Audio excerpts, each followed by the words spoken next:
O que a vida tem que ter para ser boa? Essa é a pergunta mais antiga. Essa é também a única pergunta que importa. Em relação a essa pergunta, todas as outras perguntas são secundárias. De que adianta você saber resolver uma equação do segundo grau se você é triste?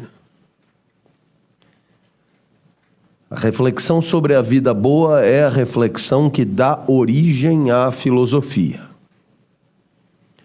A filosofia, portanto, começa com essa pergunta: o que a vida tem que ter para ser boa? E é exatamente a preocupação em responder essa pergunta que, lá no tempo dos gregos clássicos, permitia identificar o que eles chamavam de sabedoria. O sábio não é aquele que sabe um monte de coisa. O sábio, ele não é um compêndio de informações. O sábio é justamente aquele que se dedicou a uma preocupação. E como essa preocupação é a preocupação mais importante, justifica-se esse título. O sábio é aquele que investiga sobre o que a vida tem que ter para ser boa. Muito bem. Essa pergunta que vai atravessar os séculos, lá na antiguidade, ela se confundia com a própria ética. Se você perguntar para Aristóteles o que é ética, pois você verá que a resposta é a mesma resposta que ele dá para a vida boa. A ética é uma reflexão sobre o pacote da vida. A ética é uma reflexão, se você viveu 80 anos, a ética é uma pergunta sobre se esses 80 anos valeram a pena. Então, você percebe que, nesse sentido, de um lado, a preocupação sobre a vida boa continua, ela nunca nos abandonou. Por outro lado, ninguém hoje chama isso de ética.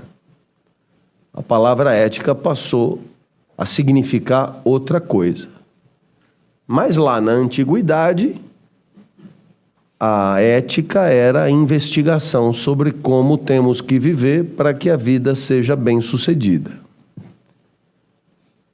E, naturalmente, relembrando o que nós já dissemos, a primeira grande ideia, a primeira grande resposta para essa pergunta é uma resposta apaixonante, porque ela é muito clara. A vida terá sido boa quando você conseguiu despertar e aperfeiçoar os teus talentos. Em outras palavras, a vida terá sido boa primeiro quando você descobriu quais são as tuas aptidões naturais. Segundo, depois de ter descoberto, você não virou as costas, mas você, pelo contrário, dedicou-se na busca da excelência. E, em terceiro lugar, você teve a oportunidade de agir excelentemente dentro daquilo que são os teus talentos. E se isso aconteceu, então a sua vida valeu a pena ser vivida. Mas se isso não aconteceu, a sua vida foi fracassada. Veja que se você sente um pequeno desconforto, porque você talvez não tenha certeza completa sobre a identificação dos próprios talentos, não fique assim. Porque para os gregos, viver bem é para pouquíssimos.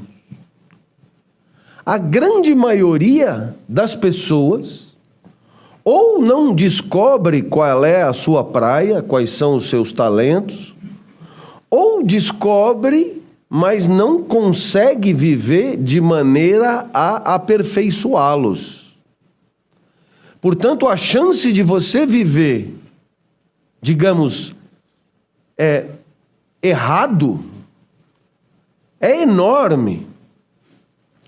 E é enorme hoje pelas mesmas razões que os gregos apontavam. Você tem que trabalhar, você tem que ganhar dinheiro, você tem que sustentar a família, você tem que isso, você tem que aquilo. E muitas vezes, todas essas obrigações, elas não são compatíveis com a busca da excelência dos próprios talentos. Então você vira as costas para os talentos em nome das necessidades materiais de circunstância. Faz o que tem que fazer, mas vive fracassadamente. Eu espero que você perceba o quanto esses gregos pensavam diferente de nós. Porque vamos imaginar que alguém hoje tenha uma família para sustentar. Vamos imaginar que alguém tenha filhos pequenos para sustentar. E, portanto, esse alguém vai trabalhar. E na hora de trabalhar, encontra trabalho aonde tem. E com isso passa 8 horas por dia trabalhando aonde dá para trabalhar, para sustentar a família. Ora, essa pessoa, nos dias de hoje, será aplaudida e será considerada uma pessoa que, pelo fato de fazer isso, ela é eticamente inatacável. Ora, para o grego não. Para o grego não. Em outras palavras, se para nós sustentar o filho vale mais do que a busca da excelência do próprio talento, e você tem que muitas vezes abrir mão do seu talento em nome dessas obrigações, para o grego era o contrário. Ou seja, a busca da excelência do talento vale mais do que sustentar o filho. Portanto, se você tem que escolher entre o pecado e outro, escolha o pecado das obrigações materiais, mas não vire de costas para os seus talentos. E por que isso? Porque os gregos acreditavam que quando você tem uma habilidade, essa habilidade tem um significado importantíssimo. Ela não é uma habilidade casual, fortuita ou sem importância. Pelo contrário, essa habilidade é o que você tem de mais precioso. Na verdade, essa habilidade é uma informação que a natureza oferece a você. Informação de como ela espera que você viva. Então, na verdade, o nosso talento, para o grego, é uma espécie de GPS. Se eu não sei o que eu vou fazer da minha vida, qual é a resposta dos gregos? Consulte as próprias habilidades, consulte os próprios talentos. E essas habilidades e talentos naturais, os gregos davam o nome de virtudes. Então, consulte as próprias virtudes, e aí você terá a indicação de como você deve viver. É muito mais grave blasfemar contra a natureza, quer dizer, contra os talentos naturais, do que blasfemar contra uma obrigação social. Para nós, eu sei, é o contrário, mas para eles é assim. Então, nesse sentido, se for incompatível a busca da excelência dos próprios talentos com obrigações materiais e sociais de circunstância, que se lixe essa segunda. E eu espero que você tenha entendido. E isso tudo por quê? Porque você faz parte de um cosmos que é um todo ordenado. Então, quando você tem um talento, uma habilidade ou uma virtude, isso é um indicativo do que você tem que fazer excelentemente para que o universo funcione bem. Ora, na hora que você não faz o que o universo espera que você faça, você não só compromete a sua vida, que não será boa, mas você compromete o bom funcionamento do universo. O que é a pior coisa que alguém pode fazer na ótica de um grego. Ficou claro isso, né? Então, por que razão eu insisto nesse tipo de reflexão? Porque, infelizmente, nos dias de hoje, nós não evoluímos quase nada nesse quesito. Se há 2.500 anos era muito difícil que alguém tivesse a oportunidade de aperfeiçoar as suas virtudes, hoje nada mudou. E nada mudou, por quê? Porque nós vamos procurar os nossos afazeres em função de critérios que nem sempre coincidem com os nossos talentos, como, por exemplo, compensação financeira pelo nosso trabalho. Eu não sei se você percebe, mas a ideia de trabalho é uma ideia embutida na nossa vida ética. Em outras palavras, aquele que trabalha honestamente dificilmente será condenado. Pois para os gregos, a ideia de trabalho era uma ideia restrita a pessoas inferiores. Quer dizer, pessoas que não tinham a menor ideia do seu talento ou não tinham como aperfeiçoá-lo. Então, esses vão trabalhar. Trabalhar é para gente ruim, é para gente sem talento, é para gente inferior, é para gente medíocre. Por quê? Porque os talentosos não trabalham, os talentosos se exercitam, o que é diferente.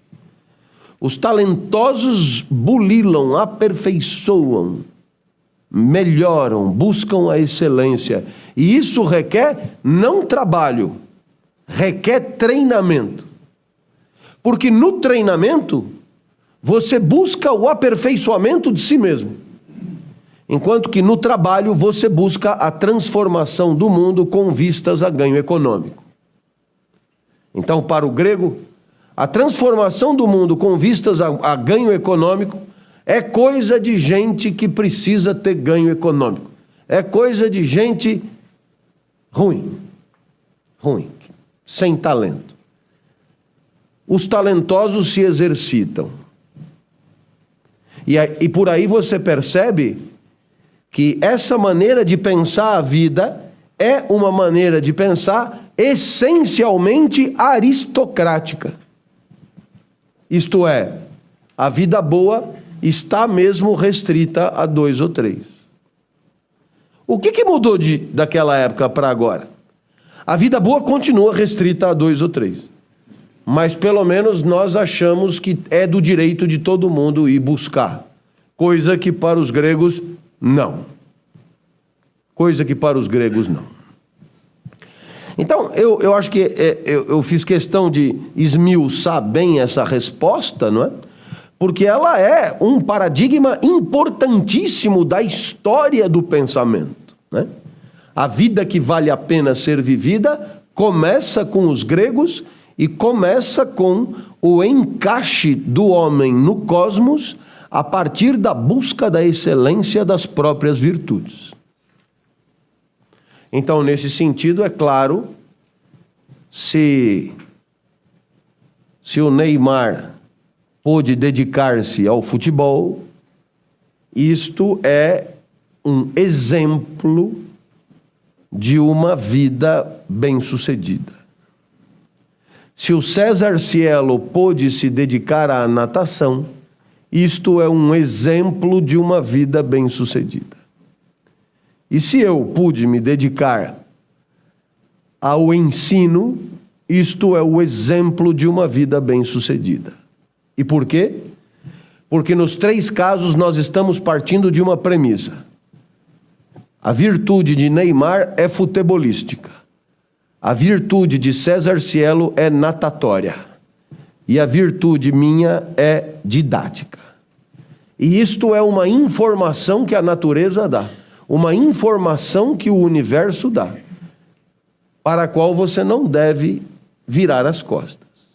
Então, quando a filosofia de Sócrates começa com a frase "conhece-te a ti mesmo", eis aí o seu verdadeiro significado. Conhece-te a ti mesmo veja o que você tem de bom em você para investir aí toda a sua energia. Caso contrário, viverá em vão. Bom,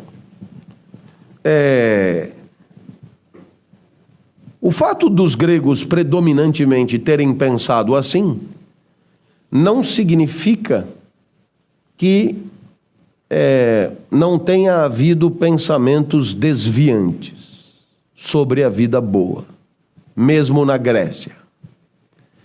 E eu gostaria de destacar aqui o pensamento de Epicuro.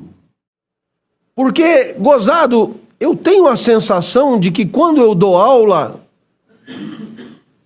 eu consigo proporcionar alegria ao meu aluno. Não alegria qualquer, porque não é show do Ari Toledo.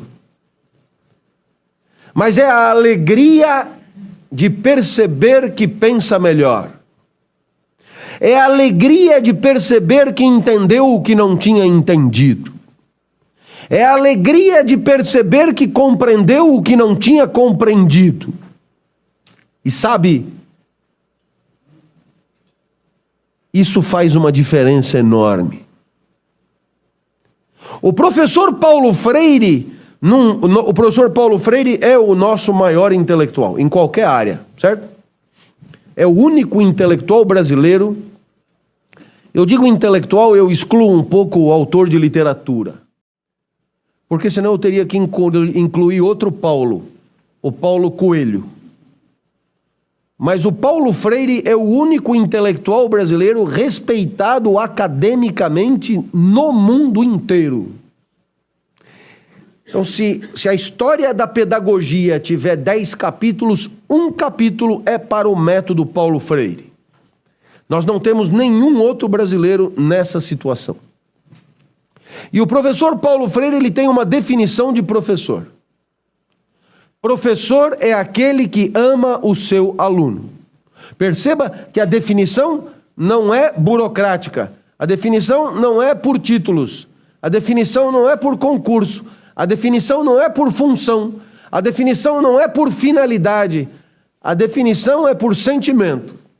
Professor é aquele que ama o aluno. E ama de um jeito muito próprio. É aquele professor que se esforçará pela alegria do seu aluno. E a alegria do aluno é a alegria do entendimento. Porque todos nós nos alegramos quando pensamos melhor. E o professor é aquele que mais tem condições de nos proporcionar esta alegria, a alegria do saber. Então, Amanhã eu estarei às 7h30 na cidade universitária, eu vou até o meio-dia, depois eu retomo às 19h30, eu vou até às 23h. Convicção aristotélica maior que eu compartilho, mas não importa o que eu compartilho, adoro essa perspectiva. A vida virtuosa será muito mais provável se ela for convertida em hábito. Por quê? Porque se você tiver que deliberar pela virtude a cada segundo, deliberar racionalmente pela virtude a cada segundo, a chance de você pisar na bola é muito maior. Então, porque você sempre fez uma coisa boa, você acaba fazendo, mesmo quando nem sabe muito bem por quê. Eu não sei se dentre vocês há aqueles que não gostam de fazer ginástica.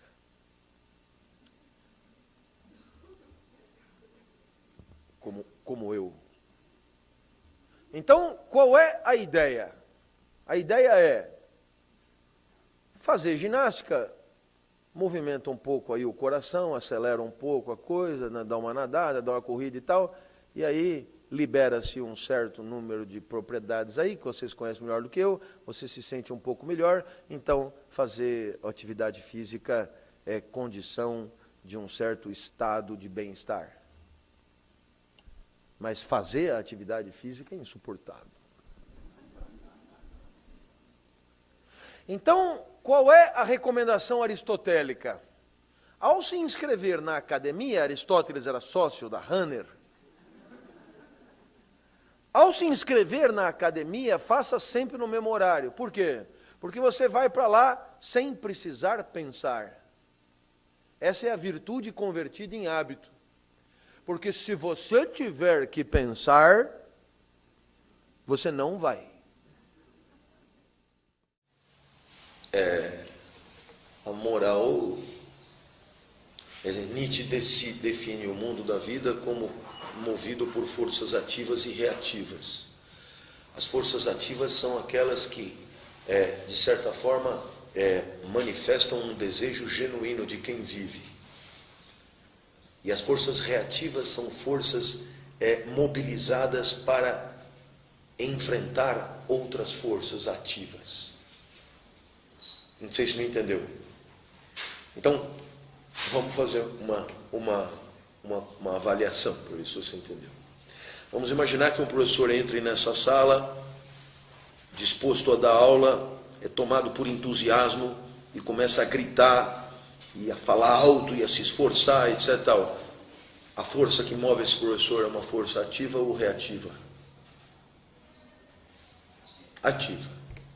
Vamos imaginar que logo depois dessa aula, reúna-se o conselho e alguns professores sugiram colocar no regimento interno da faculdade que o professor não pode gritar em sala de aula porque atrapalha os outros professores. Esses estão movidos por que tipo de força? Reativa. Perfeito? Um exemplo teórico. Certo? É um exemplo teórico. Então, o que dirá Nietzsche? A moral é o resultado do triunfo das forças reativas sobre as forças ativas. Quer dizer, são pessoas que não são movidas pelo próprio tesão, mas são movidas pela necessidade de impedir o tesão alheio, sob pena de se verem eventualmente massacradas. Então, toda a moral é uma orquestração do sindicato de bundões para impedir que pessoas desejantes manifestem o seu desejo com potência. A essência... Hã? Claro, todo ato de defesa é reativo. Claro, o próprio nome indica. Toda defesa pressupõe um ataque. Você pega o Schumacher, ele vai, na época do Schumacher, ele vai e ele ganha, ele vai e ele ganha, ele vai e ele ganha. Então, o que é preciso fazer? Criar regras para que ele não ganhe sempre. Essa é a essência da moral. É você quebrar a perna do forte. E como a maioria das pessoas é remela, né? Sabe, tem olho e remela. A maioria é remela. Então, a moral é o resultado da associação. Você vai dizer, por que o forte não se associa? Porque os tesões não permitem aliança. São quase sempre manifestações singulares, genuínas, pessoais. Então, é a ideia de um gigante contra milhões de anões raquíticos, feios, monstruosos, reativos, pessoas que vivem para impedir que você goze. Então, vou fazer uma pergunta clássica do nietzschiismo. Quem é que pode ter inventado a regra moral da castidade sexual? Alguém que trepa fudidamente, tem gozos espetaculares e seduz todo mundo e todo mundo quer dar para ele? Ou é alguém que não consegue comer ninguém, quando vai comer tem instrumento insuficiente, não tem ereção, tem um gozo acanhado? Pergunto, acho que é fácil entender. Quem foi que inventou a monogamia? Alguém que arrebata multidões? Ou alguém que não consegue nenhuma? Porque aí, com a monogamia, saiu de 0 para 1. Né? Então você percebeu? Quem foi que inventou isso? É o broxa. E quem é o broxa? É aquele que vive regido pela potência do outro. O serviço burocrático é todo ele reativo. Eu diria mais, a produção científica é toda ela reativa. Porque o que é a produção científica, se não a aplicação de um método higiênico a um certo objeto? A ideia da produção científica é, seja você quem for, se aplicar um certo método a um certo objeto, vai chegar a um certo resultado. Foda-se o seu tesão. Toda vez que você tem uma atividade onde foda-se o seu tesão, essa atividade é uma atividade reativa. E se você quiser entender a reatividade da produção científica, vem fazer mestrado aqui. Então você vai dizer, olha, o meu tesão é por estudar a história do cinema. O pessoal vai olhar vocês e sabe o que é? Aqui você vai pesquisar o que eu disser. E se quiser bolsa, vai ser como a CAPES quiser. Porque existem linhas de pesquisa, existem coisas. Né? Coordenei programa de pós-graduação. Se o programa for bom, os limites de objeto, método, bibliografia, o cara, são todos eles pré-estabelecidos. Então existe uma reatividade dominante. E o cara que é tesudo, esse, dirá Nietzsche, se te apetecer esforçar, esforça, se te apetecer tal, mas não recue ante nenhum pretexto, porque o mundo se organizará contra ti. Isso não tem dúvida. As forças reativas, você chega e fala, comigo o negócio é assim. Não, pode ter certeza que já estão articulando para te passar o rapa.